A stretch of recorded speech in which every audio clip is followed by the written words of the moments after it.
A single pitch can deliver the investor of your dreams, or it can make your entire fundraise become a slog. I've seen a lot of pitches, and I have a few things that I know founders should be doing in order to make their pitches the best they can be.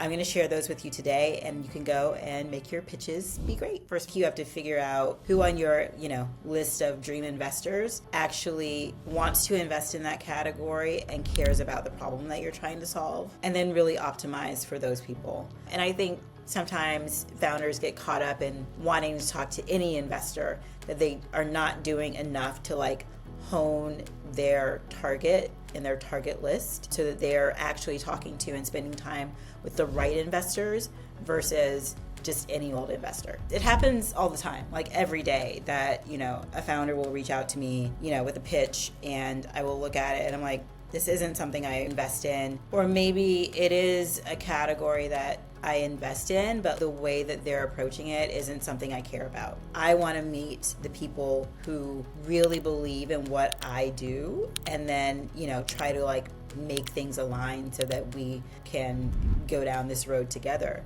Because you very rarely convince an investor who has their mind made up about a category. So our investments are on Crunchbase and PitchBook. They're usually on our websites. And so you can get some idea of the types of things that an investor invests in just by doing your research and doing your own due diligence around that investor. And then, really tightly target your pitches to the right type of investor. Otherwise, you're just wasting your time, and your time could better be spent building your business and selling customers, which is the best kind of investment dollar, is the customer dollar, or pitching the VCs who are exactly right for your business. The most important part of the pitch is actually the why you and the why now. So the why you is, why are you working on this, and why are you the person who has the expertise, the background, the team behind you to make this company the most successful company in its category. So why are you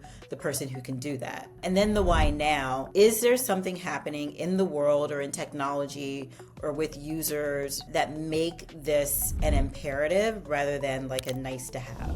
The why now is really all about what new information or new technologies do we have that make this an important time to start this company. So for instance, if you want to build an AI agent on top of existing EHR systems in healthcare, now's a great time to do that because we are in the golden age of AI. Today is the worst that AI is going to be. It's going to continue to get increasingly better every single day over time. So that could be your why now if you're building something in AI. Here's how you get the why you right. I invested in a company called Pamper, and the founder's name is Vivian. Pamper is a press-on nail company, and they're growing like wildfire. Before starting Pamper, Vivian was on the early founding team at a company called Soothe, which did on-demand massages. And then she left and started a brick and mortar nail salon, built this huge following around nail art on TikTok. And when I saw how people were so engaged with the nail art that she was showing on TikTok, the fact that celebrities were already reaching out to have their nails done in her first brick and mortar location, I felt like those two things in tandem made her a really good founder. She obviously had some expertise and some nugget of understanding of this company and of this customer, and that she could really build a really big business here. So that's how you kind of thread the needle around the why now. You can absolutely be a first-time founder and still have a really strong why you. And that might sound something like, we did a research paper at Stanford on this aspect of AI, and now I am making that my life's work and turning it into a company. Or I was an employee at this startup and we had this problem and I worked with developers to solve it, but I really feel like it can exist outside of just one company and be a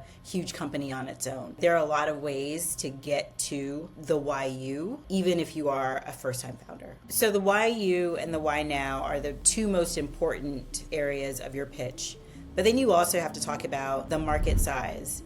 What is the TAM? How much of that do you feel like you could capture? What is your business model? So what I love to hear when a founder talks about TAM is, okay, give me an understanding of how big this market is. I never really like to hear like, oh, and the CAGR is, 9% and it's growing year.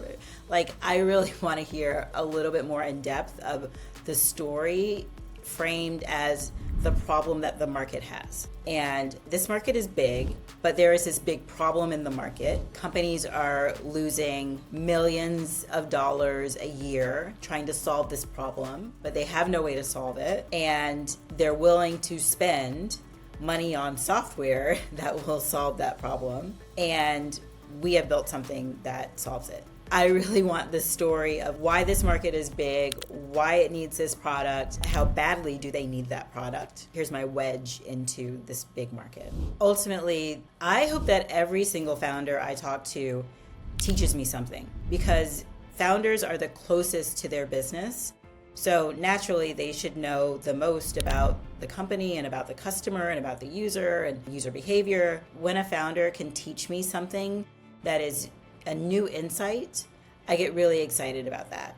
And that doesn't mean I won't have things that I can deliver to you as a founder, new information that you might not have or new things that you should think about. It really gives you a sense that this person has a deep knowledge of their customer or of their business and is really able to articulate it well and teach someone who doesn't spend every single day on that one specific company or that one specific category, teach them like what is important about it. I think that's like the true test of a great founder. Ultimately, the things that I want you to take away from this is that the most important parts of your pitch are the why you and the why now. And almost every investor loves to walk away from a pitch feeling that they learned something new about the category, about the user, or about this company and why it's going to be great. And if you can convey those types of things, that is the key to a successful pitch. If you want more behind the scenes guidance on raising capital and building startups,